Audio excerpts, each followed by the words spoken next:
నిజంగా మనపై దేవునికి ఎంత జాలి, ఎంత కరుణ, ఎంత కృప.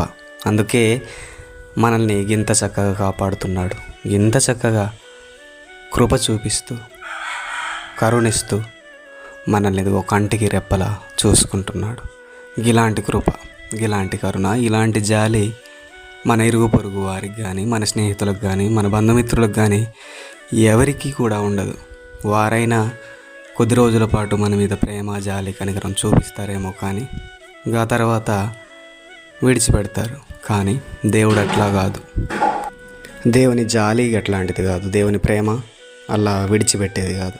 ఎన్ని తరాలైనా, ఎన్ని యుగాలైనా, ఎన్ని రోజులైనా మనల్ని అంటిపెట్టుకొని ఉండేది, మనల్ని కాపాడేది, మనల్ని ఇదిగో కరుణించేది, కృప చూపేది. అందుకే ఈరోజే ఆ కృపను, ఆ జాలిని, ఆ ప్రేమను పొందుకో.